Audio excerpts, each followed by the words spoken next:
Today we're going to be doing another tour video of nearly all my guppies and guppy tanks. I say nearly because there's a few, really only like 2 or 3 odd exceptions that we're not going to cover today. We'll cover those in other videos, but we're going to be looking at the majority of our fish here today. These guppies aren't in any particular order. I'm just going to try to break them up so it's not like a bunch of blue fish in a row and then red fish or anything like that. We're just going to break them up, cover them all, and we'll try to timestamp everything so you can skip around if you're only interested in a specific strain or maybe a few of them. So let's go ahead and take a look. First up in our tank tour, we have our blue Moscow. Now, most of these tanks are going to be 20-gallon longs. I'll mention specifically if it's not a 20-gallon long. This one is. And these guppies are known for their striking deep blue coloration that shimmers in the light. And you'll see that as they get into and out of the light focus. They go from kind of a dark blue to a very nice pretty shimmering blue as it catches the light. This is one of those fish you'll want proper lights on the tank, or at least some sort of proper light coming in.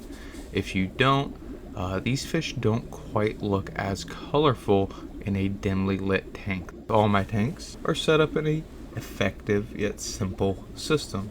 I have a sponge filter running to keep the water clean without creating very much current, which is perfect for guppies since they prefer calmer water. There's also a heater to maintain the tropical temperature in the winter, or wind cooled for the summer. For plants, I've added some floating hornwort and guppy grass. These help keep the water quality in check by absorbing excess nutrients, and it's also a great place for guppies to explore and rest, and hide as fry to feel more secure. Next up, we have my red Rose Guppies. These are also in a 20-gallon and are absolutely stunning with their vibrant red bodies and flowing tails. Now they kind of have like a purple-ish body. Most of their color does come from the tails, and that can be on the males or the females. Some of the females have colored tails, some do not. Kind of random there, but the males should always have the darker body, the silver head, and the orange fins. That's kind of their signature look. Now these guppies love to swim. They have very beautiful tails, incredibly friendly towards their own fry, and they like to swim up to you as well. And they're great breeders, disease resistance, and doesn't even throw mutations normally. So this is a very beginner friendly fish and a very healthy and happy fish as well. As far as the plants and the setup goes, it's pretty much the same as our last tank with guppy grass and hornwort, along with a heater and of course the sponge filter in the corner. Now, this tank also has a piece of driftwood in it just for aesthetic purposes.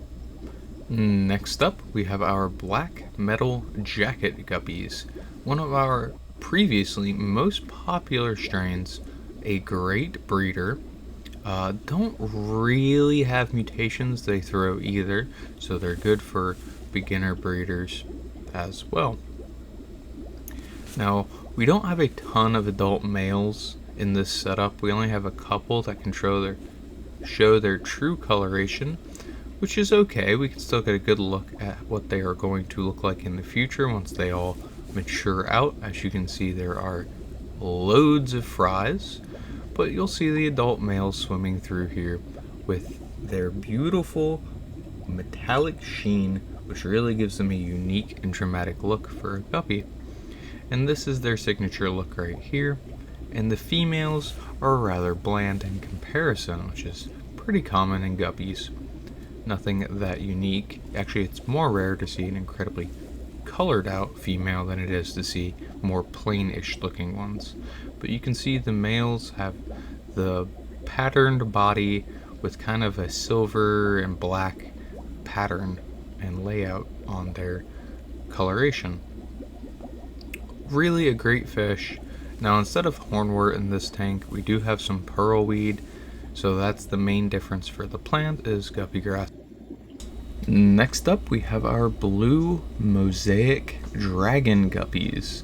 This was our top selling fish for a long time actually. I'm not sure what happened. People, I guess, just lost interest in it a little bit. I'm not quite sure. It is an incredibly good looking blue fish. Unlike the Moscows, which are a little bit darker, this one doesn't need intense lighting to really see the coloration come out. Great breeders. They do sometimes throw a bit of mutations, so it might be one you would consider culling if you really want to keep the coloration strong. And I have had some issues with this as breeding them in the past. The easiest thing to do is just pull out any of the colorations that happen to develop that you don't want and put those in a mutt tank. Other than that, this is a very hardy, happy, healthy fish. They don't eat their own fry or anything like that. The most you have to worry about is some coloration traits that you may not prefer. Otherwise, it's a beautiful blue guppy that's easy to take care of and breed out in your own aquarium. This is the Tuxedo Koi Guppy, also sometimes called the black koi short body guppy. It is not an albino. They do not have red eyes, they have black eyes, which means they don't typically eat their fry, so a little bit easier to breed than any albinos. Although I wouldn't classify this as a super easy to breed guppy. They just don't breed as well as other ones, which may be good or bad depending on how you look at it. But they are very friendly, very colorful. They don't normally throw any kind of mutations in their offspring, so you don't really have to worry about culling or anything of that nature. They have the koi face mask, and then other than that, they look very similar to the red Rose Guppies, except for they're a little smaller in length, a little bit wider, and they're kind of chunky looking, almost ballooned, and breed a little less fast and in quantity. Overall, very solid fish. I think this strain of guppy's been around for a while. It's not like brand new or anything. Good fish. Next up we have our full gold guppy, 24 karat full gold, 20 gallon. Now this is actually our third tank of full gold guppies. I have a 40 gallon and an 80 gallon with these guys in them. So we have tons of full gold guppies. We actually almost sold out earlier this winter, and I had a handful left and have bred them back out with a crazy amount of success. These guys are not baby eaters.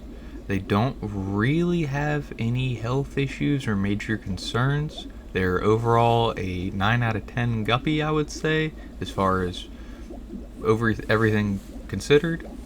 The only thing you have to worry about with these is sometimes, and I mean this very small percentage of the time, you'll have some coloration issues in the males with maybe a little bit of orange in the tail. And the females change from kind of a dark gold, like you can see here, to a full bright gold. So this is one of the more colorful females of guppy strains. They actually do get some color, which is nice. And the males are outstanding. This is definitely one of the more eye-catching strains. If you're looking to set up a pond, this mutation of coloration pops in ponds, it pops in tanks.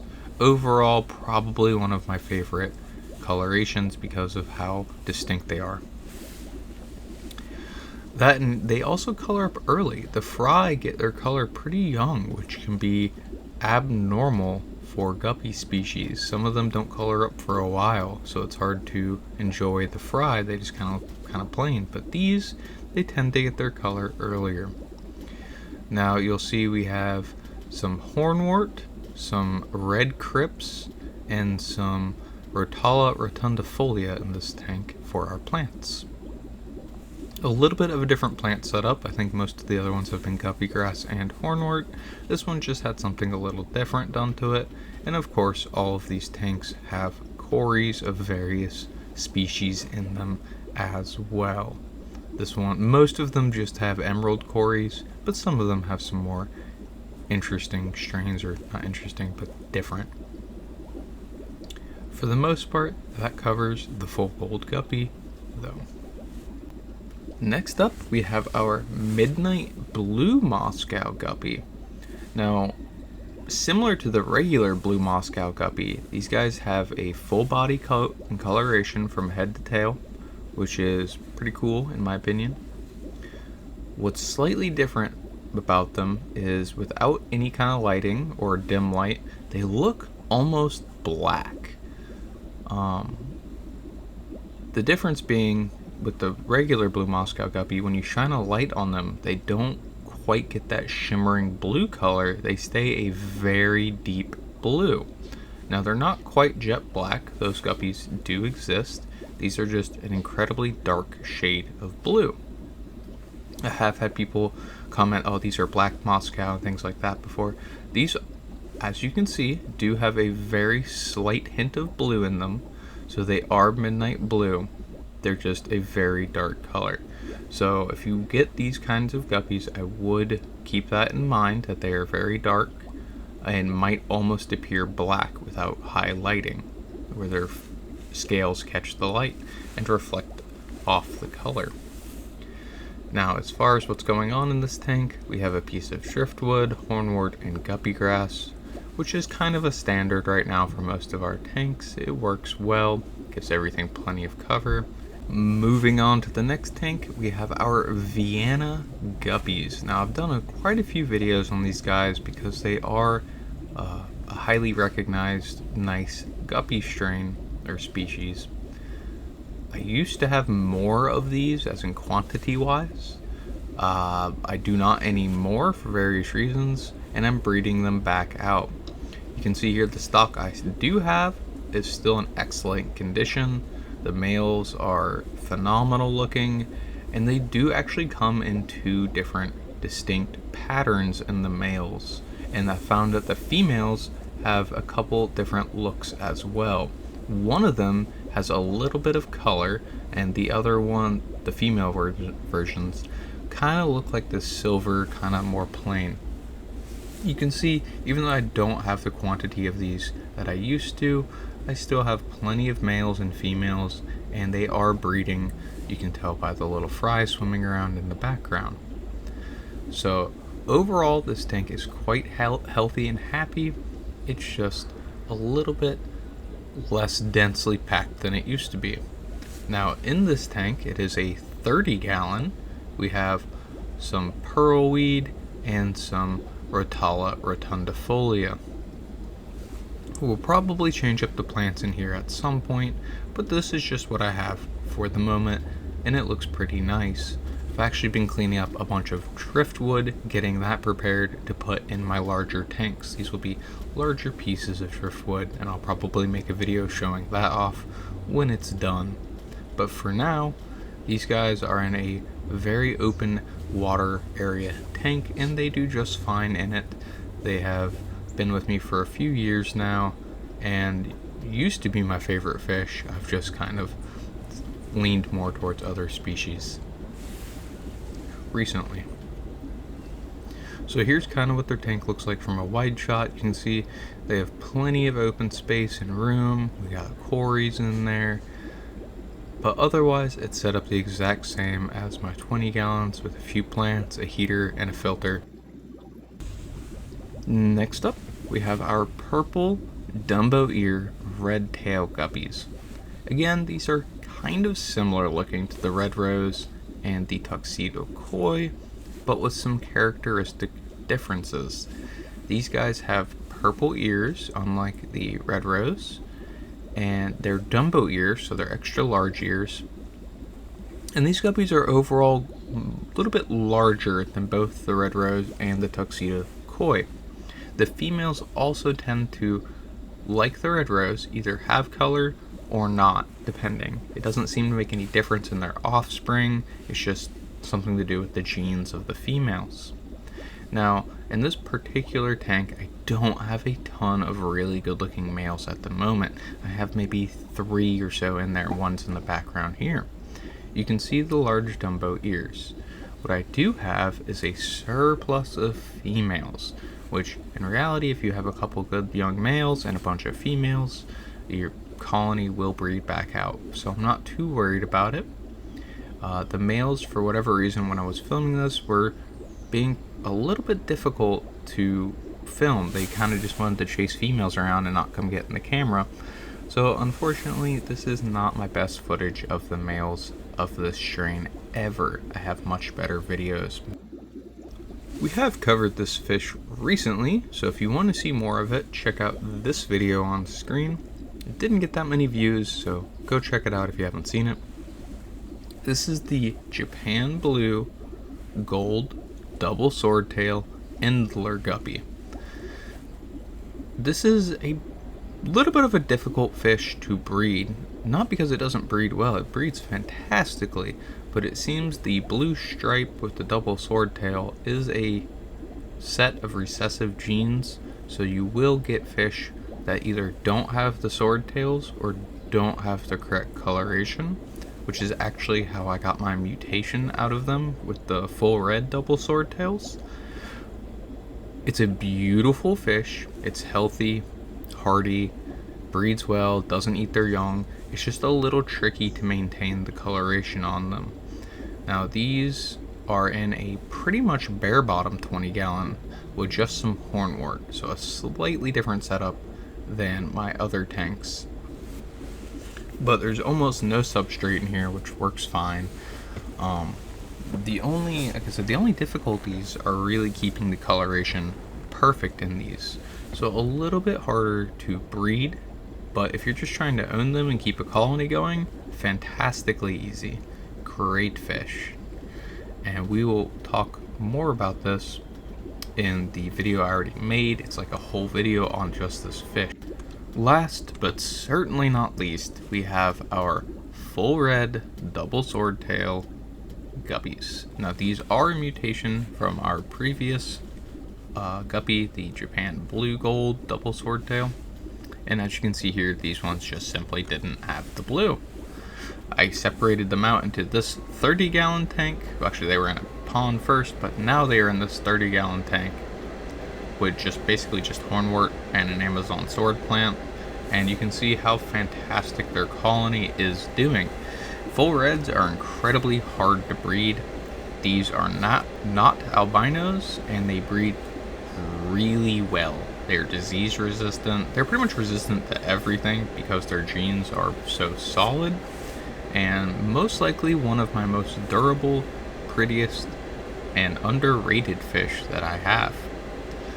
That's one reason I put them in kind of like a spotlight tank, is because they are so nice, and I feel like I haven't showed them very much or anything like that, and they're also not really well known. They exist on the internet, like if you search full red double swordtail or red double swordtail guppy, you could probably find these, but they aren't very well known.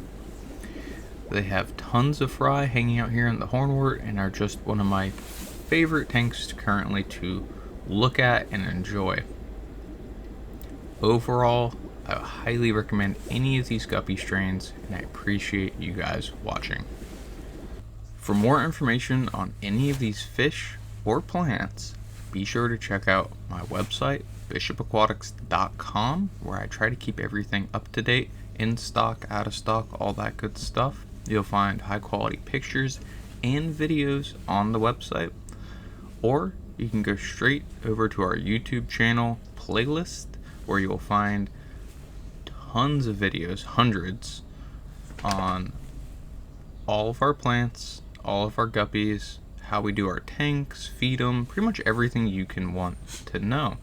So check out those two links, our website and our YouTube channel, if you want to know more about anything we've shown in this video. Catch you guys next time.